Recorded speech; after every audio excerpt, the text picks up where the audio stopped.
Buenos días para todos. El día de hoy vamos a darle resolución al caso clínico número 36 del posgrado de infectología de la Universidad Nacional de Colombia. Corresponde a un paciente masculino de 28 años que se dedica a ser contador, tiene una escolaridad profesional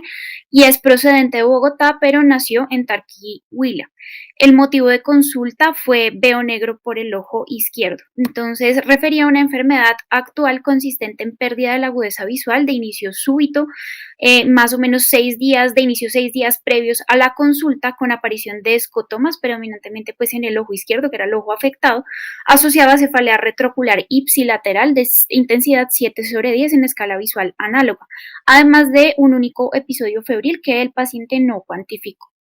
Tiene como antecedentes una infección por VIH de diagnóstico en marzo del 2016. La razón del diagnóstico fue una prueba voluntaria y se conocía desde entonces pues en tratamiento antirretroviral con un último perfil inmunovirológico de marzo del 2023 previo a la consulta,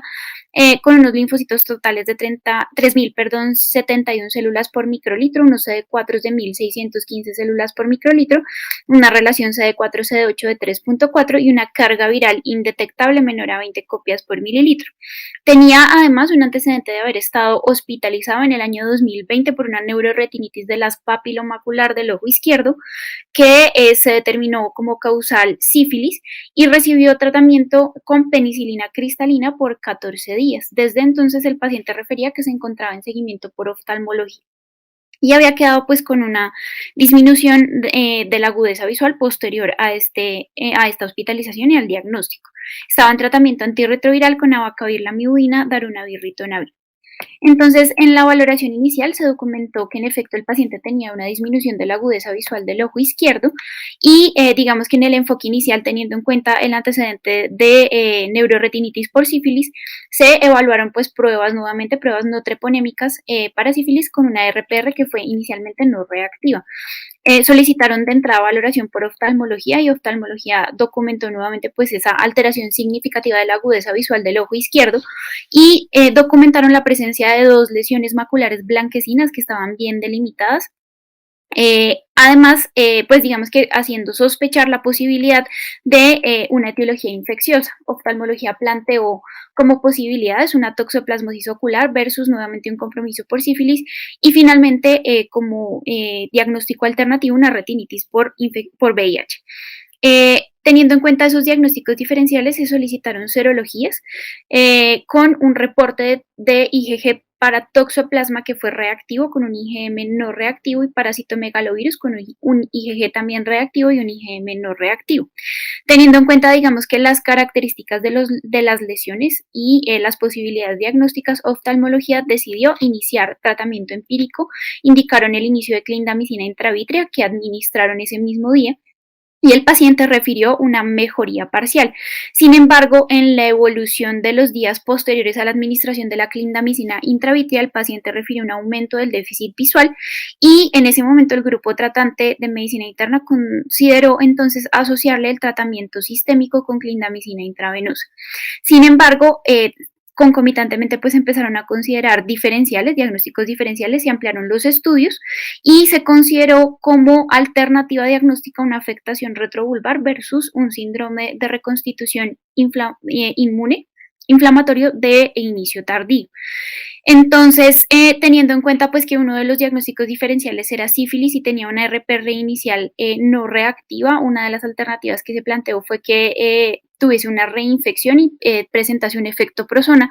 Por esa razón, realizaron un RPR con diluciones que también fue no reactivo. Además, se solicitó serología para Bartonella, que fueron negativas, y el paciente pues persistió sin mejoría. Por esa razón, entonces fue llevado a resonancia cerebral contrastada, cuyo reporte fue normal. Se le tomó punción lumbar con un líquido cefalorraquídeo que fue interpretado como no inflamatorio de características normales y una resonancia magnética de órbitas que tampoco reportó alteraciones. Además, se complementó pues el estudio serológico con pues serología para herpes simple tipo 1 y tipo 2 con IgGs positivas pero IgMs negativas. Entonces, teniendo en cuenta que no se encontraron ningunos cambios significativos en las imágenes, fue valorado por neurología y nuevamente, pues teniendo en cuenta que ya se le había realizado la punción lumbar con un líquido cefalorraquídeo que se interpretó también como no inflamatorio ni tampoco infeccioso, y en conjunto se consideró como más probable el diagnóstico de un síndrome inflamatorio de reconstitución inmune de inicio tardío. Por esa razón, se le inició manejo con metilprednisolona aproximadamente 2 semanas después del ingreso del paciente a hospitalización, a dosis de 1 gramo intravenoso al día por 5 días, y de forma simultánea se le solicitaron unos potenciales evocados visuales que confirmaron una prolongación de la latencia y disminución de la amplitud de la señal del lado izquierdo, con un reporte pues que era anormal debido a una alteración de la vía retinocortical izquierda a nivel prequiasmático de carácter leve. Posterior al inicio de los esteroides, el paciente entonces pues reportó la mejoría progresiva de la agudeza visual y finalmente se le dio egreso con indicación de completar los estudios con una angiografía de campo amplio y unos CT de mácula ambulatorios. Entonces, la idea del día de hoy, teniendo en cuenta pues todo el espectro diagnóstico que plantea el caso, es revisar algunos datos respecto al compromiso ocular en pacientes con VIH, la toxoplasmosis ocular y finalmente algo sobre el síndrome inflamatorio de reconstitución inmune. Entonces, para empezar, respecto al compromiso ocular en el paciente con VIH, se considera que es poco frecuente, es de los compromisos que podría ser, pues digamos que de menor incidencia en esta población, sin embargo, tiene consecuencias serias y eso hace que tenga, digamos que relevancia porque tiene potencial de afectar la capacidad visual con un pronóstico visual pobre a largo plazo, particularmente en los pacientes que no reciben terapia antirretroviral, y estos datos los conocemos pues de la era previa a la terapia antirretroviral de alta eficiencia. El 70% de los casos que tenían compromiso ocular asociado a una infección oportunista tenían pérdida de la visión como secuela secundaria y el principal agente causal era el citomegalovirus. Sin embargo, posterior a la era de la terapia antirretroviral se ha observado una disminución en la incidencia de las infecciones oculares serias. Sin embargo, pues es importante conocer cuáles podrían ser las causas principales de las afectaciones tanto infecciosas como no infecciosas en un paciente con VIH. Entonces podrían dividirse según el compromiso inicialmente de la cámara anterior. Los agentes causales más frecuentes son las infecciones virales, particularmente el herpes zóster oftálmico, pero también la queratitis herpética y otras queratitis virales, así como la posibilidad de infección por el molusco contagioso y en menor frecuencia las queratitis bacterianas y parasitarias, dentro de las cuales resalta el Staphylococcus aureus, el epidermidis y la Pseudomonas aeruginosa como agentes causales más frecuentes en estos casos. Cuando nos vamos hacia la cámara posterior en el paciente con VIH, digamos que las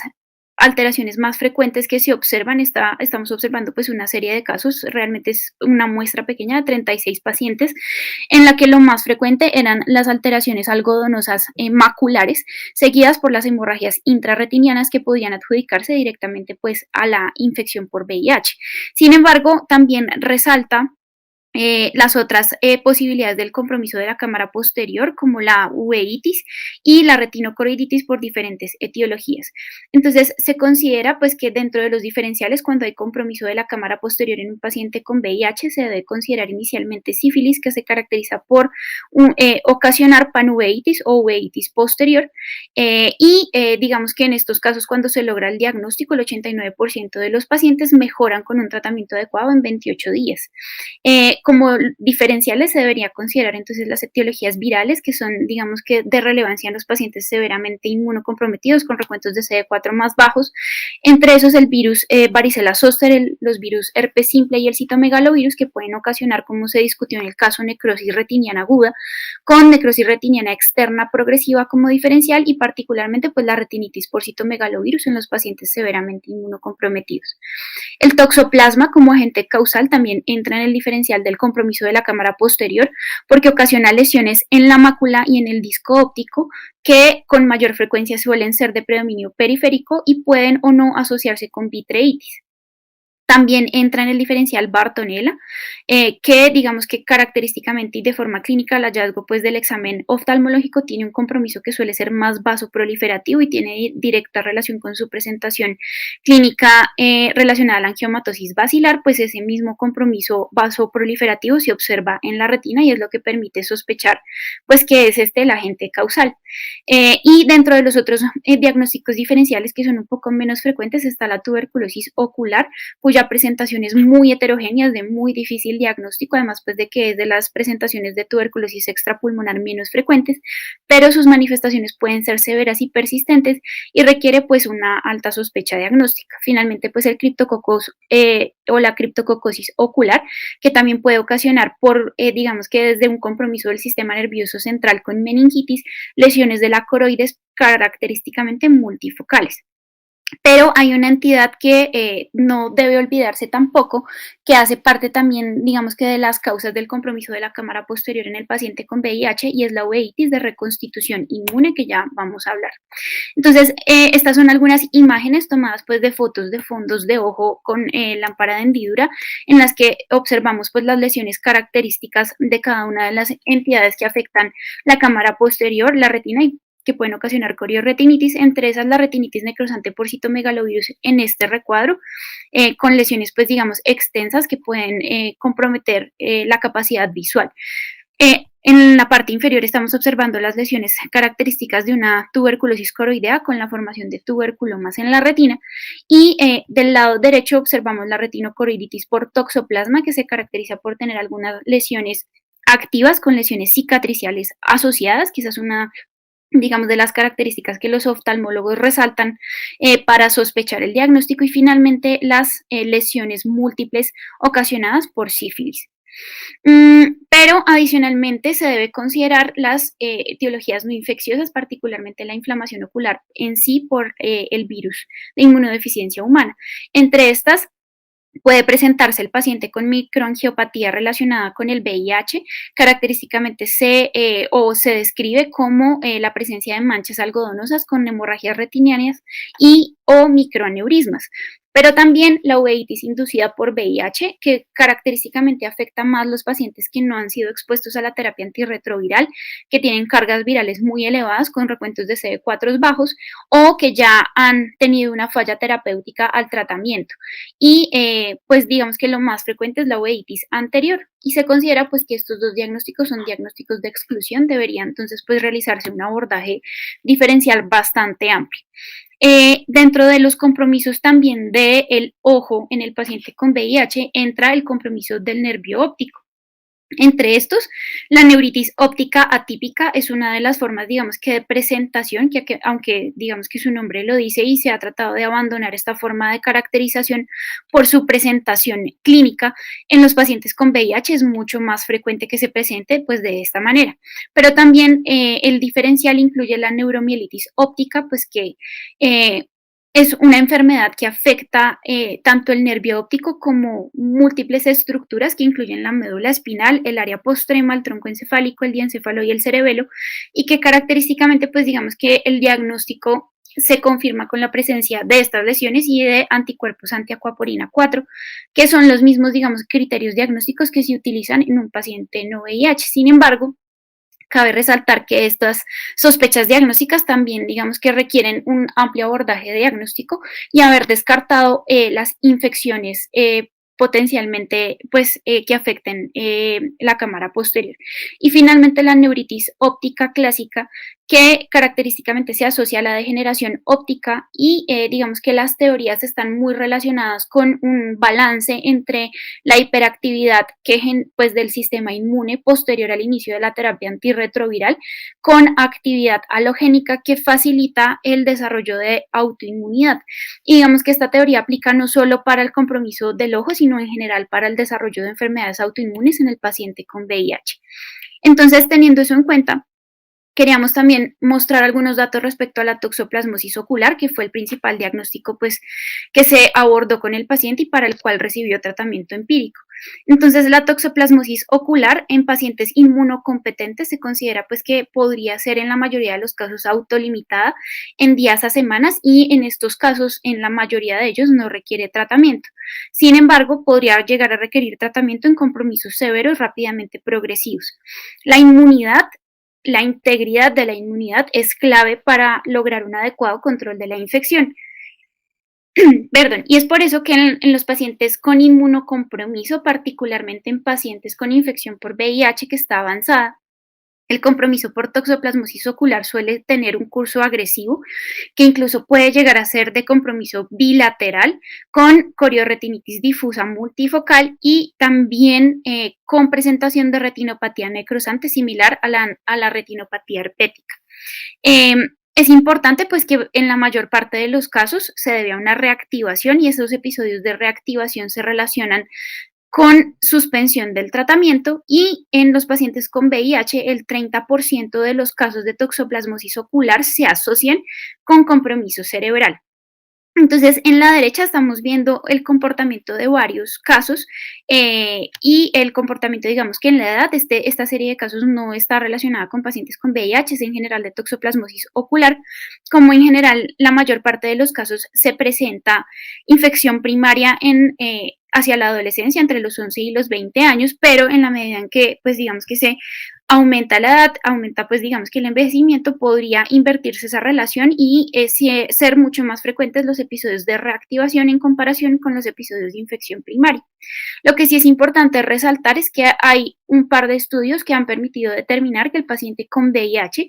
en comparación con un paciente que no tiene VIH, tiene un OR de 2.1 para presentar toxoplasmosis ocular.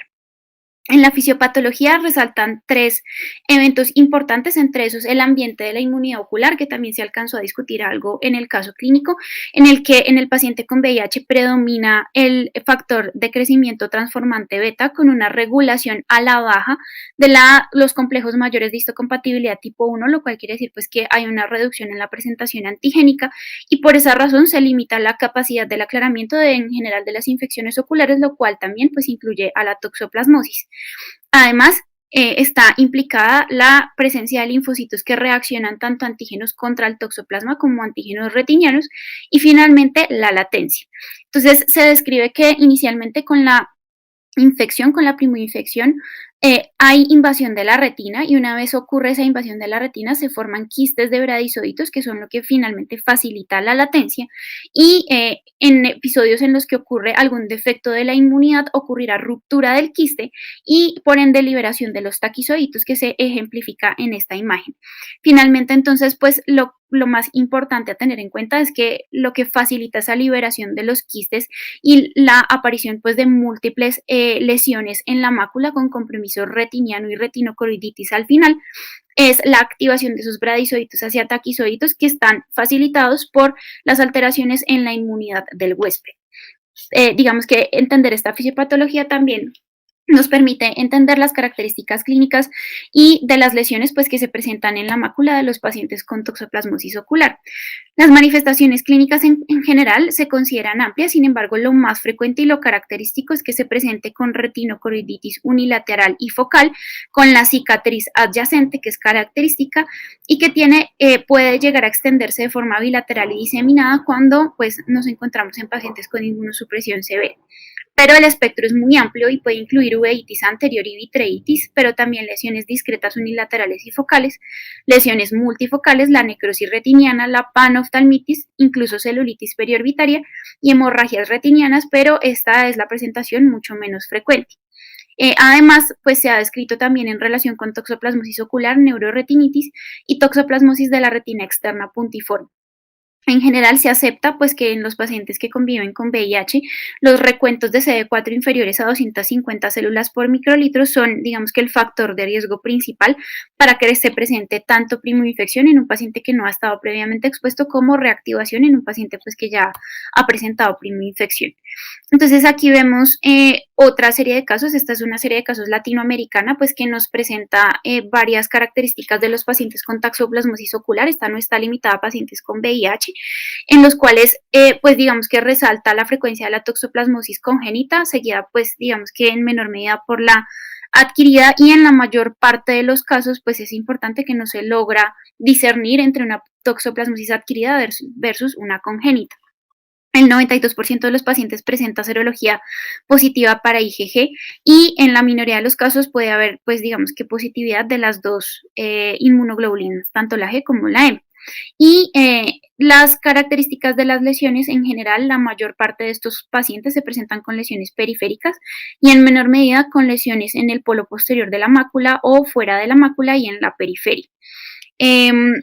Los hallazgos oculares más frecuentes entonces incluyen esa cicatriz retiniana que permite, digamos que, aumentar esa sospecha clínica y la probabilidad pretest, pero también incluyen las lesiones activas retinianas asociadas a esas lesiones cicatriciales y la vitreitis como hallazgos de relevancia. Entonces, para el diagnóstico de la toxoplasmosis ocular requerimos los hallazgos clínicos del examen de la retina, que se pueden, digamos que este es el pilar del diagnóstico, y se podría uno apoyar con la serología. También describen en algunos casos la realización de prueba terapéutica, realizar, digamos que el tratamiento empírico y evaluar si el paciente responde o no, de forma similar a cómo se realiza con la toxoplasmosis cerebral. Y también puede incluir la realización de histopatología, particularmente pues en muestras de iris, de vitrio y de coroides, en los que se podría evidenciar inflamación de la retina con áreas necróticas y en algunos casos evidenciar pues la presencia de los trofosoditos en las capas internas de la retina. Pero también digamos que contamos con algunas otras herramientas, como la posibilidad de realizar PCR específica para Toxoplasma gondii, particularmente en muestras de humor acuoso y de humor vítreo, pero cabe resaltar que en los pacientes inmunocomprometidos y particularmente en los pacientes con infección por VIH, la sensibilidad se reduce considerablemente respecto pues, a los pacientes que no tienen ningún inmunocompromiso, lo cual quiere decir pues, que el valor predictivo negativo baja. En general,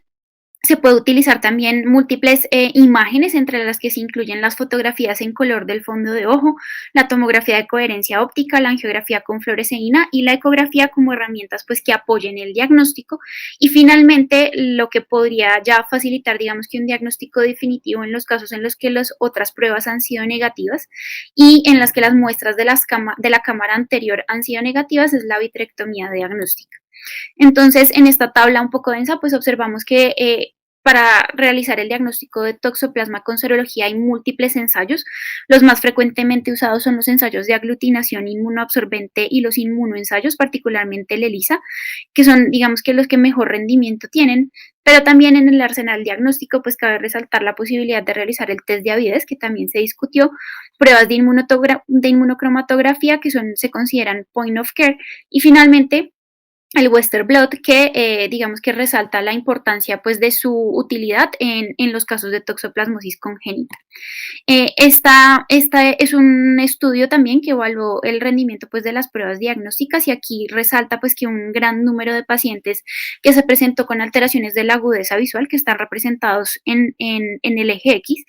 tenía pruebas seronegatividad pues, para toxoplasma en varios pues, de los grados de severidad del compromiso de la agudeza visual. Entonces, pues esto resalta la importancia también del abordaje clínico. Respecto al pronóstico, en general, los pacientes suelen,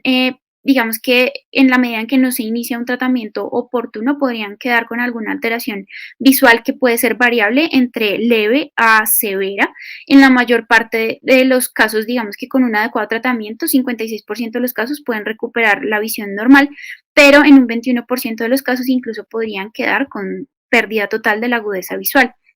Cuando se han evaluado, digamos que los factores de riesgo que se relacionan con peor pronóstico, están incluidos la toxoplasmosis atípica ocular y la presencia de cualquier complicación con pues, estadísticamente significativas, y las lesiones pues, de la mácula también relacionadas con peor pronóstico. Tenemos pues aquí todo el arsenal diagnóstico para el tratamiento de toxoplasmosis, pero cabe resaltar pues que en el tratamiento de la toxoplasmosis ocular debería iniciarse de forma temprana para evitar la diseminación y la destrucción tisular, las opciones terapéuticas de elección que se han, digamos que, evaluado y de esta, la evidencia pues parte también de reportes de caso y series de caso, algunas cohortes que no son tan grandes, pero que incluyen la opción de realizar tratamiento con pirimetamina con sulfadiazina como alternativa a pirimetamina con acitromicina, el trimetoprim sulfametoxazol y finalmente pues la clindamicina sola o en combinación. Los corticoides son un punto, digamos, debatido en este sentido, porque se considera pues que o están aceptados utilizarlos en los pacientes inmunocompetentes, pero en los pacientes con VIH, algunas pues digamos de la literatura mencionan que podría estar contraindicada porque podría facilitar la diseminación con compromiso pues del sistema nervioso central. La otra herramienta terapéutica con la que se cuenta es la administración intravítrea de clindamicina o trimetoprim sulfametoxazol en combinación con dexametasona. Se reserva para pacientes que no toleran el tratamiento oral, facilita el aumento en la biodisponibilidad local de los medicamentos, disminuye los efectos adversos y también podría estar indicada en la progresión en los pacientes que progresan a pesar del tratamiento sistémico. Y digamos que ya para mencionar la última parte pues que queríamos tratar el día de hoy, algunos datos del síndrome inflamatorio de reconstitución inmune. Se considera o se define como un deterioro clínico que ocurre a pesar del control inmunovirológico y la recuperación inmunológica en un paciente con VIH que está en terapia antirretroviral y se debe a la recuperación de la respuesta inmune que genera una respuesta robusta que puede ser lesiva para el huésped y que genera un deterioro paradójico de una condición que ya era previamente conocida o que facilita la aparición de una condición nueva tras el inicio de la terapia antirretroviral. En general se ha asociado con la presencia de infecciones, sin embargo no es lo único que se asocia, también se asocia con el desarrollo de enfermedades autoinmunes y se presenta en el 20 al 35% de los pacientes que se encuentran en terapia antirretroviral, de los cuales el 1% podría llegar a tener compromiso del sistema nervioso central. Lo más frecuente o lo que más se relaciona al síndrome inflamatorio de reconstitución inmune es la tuberculosis, también las infecciones por micobacterias no tuberculosas, el Cryptococcus,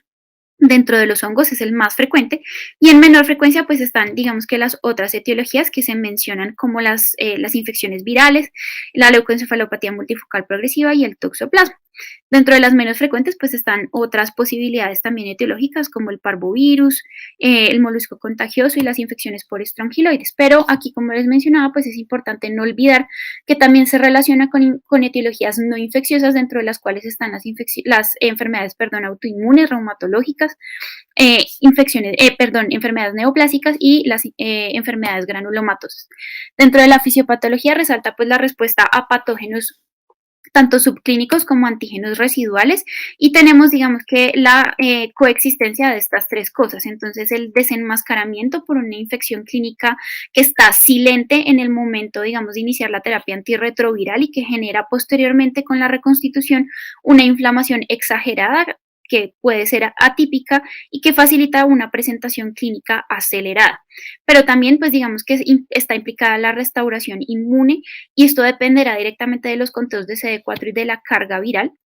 con cambios en la función y la expresión fenotípica de los linfocitos y un aumento significativo de los linfocitos T de memoria periféricos que van a salir desde los tejidos, desde los reservorios de los tejidos hacia la periferia y un aumento en los linfocitos T naïf.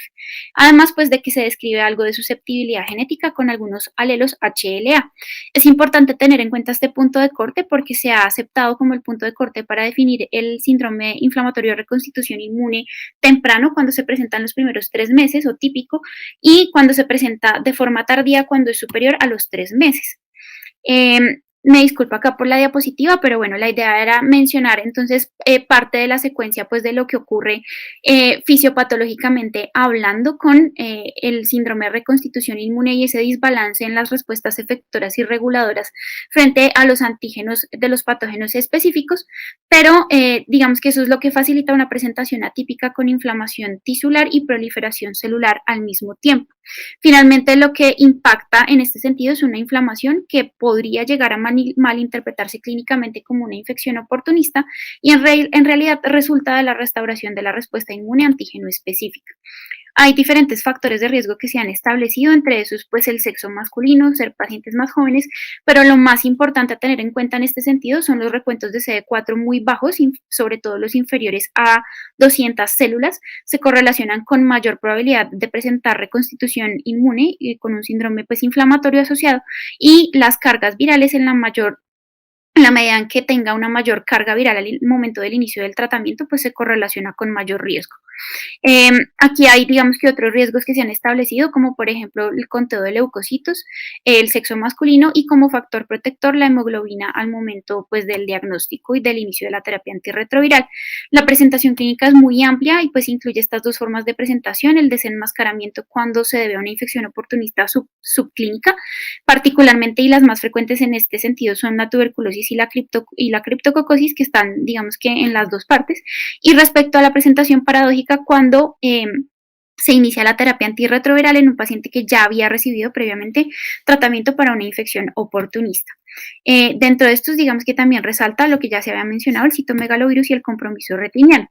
Eh, es importante tener en cuenta en este sentido que las formas que tienen compromiso del sistema nervioso central tienen especial morbimortalidad y estas pues pueden incluir un amplio espectro pues de presentación como la infección por el virus JC, la TB meningia, el Cryptococcus, Toxoplasma, herpes simple, varicela y parvovirus B19 y pues también puede incluso facilitar o presentarse como una recaída de la meningitis. Aquí, pues, básicamente se muestra los eventos mucho más, pues, más frecuentes que incluyen la tuberculosis y la criptococosis. Y, pues, aquí en esta serie de casos de pacientes con reconstitución inmune, pues, resalta que el tiempo de presentación es relativamente corto, alrededor de 10 a 12 días posterior al inicio de la terapia antirretroviral, pero puede extenderse su presentación incluso en la mayor parte, pues, de los casos en las primeras 24 semanas posteriores al inicio del tratamiento.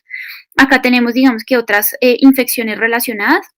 dentro de las cuales pues también están infecciones virales y fúngicas, como ya se mencionó. Y ya para finalizar, es importante pues no olvidar esta entidad que se conoce como la reconstitución inmune y uveitis, que se había previamente relacionado con una retinitis previa por citomegalovirus. Se debe pues a lo mismo, a la restauración de la inmunidad dependiente de los CD4 y la presencia de antígenos de citomegalovirus en el ojo, y digamos que se relacionaban con un mayor riesgo de secuelas y pérdida de la capacidad visual. Sin embargo, aparece este estudio pues que está publicado recientemente en el año 2021, en el que relacionan, pues digamos, esta presentación de reconstitución inmune y uveitis, que se puede, pues incluye uveitis anterior como posterior, relacionada con eventos no infecciosos. Y digamos que cabe resaltar en este estudio que los pacientes pues que analizaron, 59% de ellos desarrolló alguna enfermedad autoinmune cuando se presentaron con uveitis no infecciosa, de los cuales 70% se encontraba en terapia antirretroviral, 73% tenían carga viral indetectable, que se parece mucho pues al paciente del caso clínico. Y aquí en esta tabla pues están mostradas esas características. Aquí está el tiempo, digamos, desde el diagnóstico del VIH hasta la presentación de uveitis. Son tiempos muy variables que van la mayoría en años, incluso hasta 20 años después del diagnóstico, 27 años del diagnóstico del VIH. Y la presencia, pues, de los conteos de CD4 buenos, recuentos buenos, todos superiores a 200 células. Este estudio concluye que la uveitis no infecciosa como presentación de síndrome inflamatorio de reconstitución inmune puede ser la primera manifestación de una enfermedad autoinmune. No la podemos perder de vista por esta razón en pacientes pues, que conviven con VIH y que ya tienen instaurada su terapia antirretroviral con una buena reconstitución de su CD4. Entonces, como conclusiones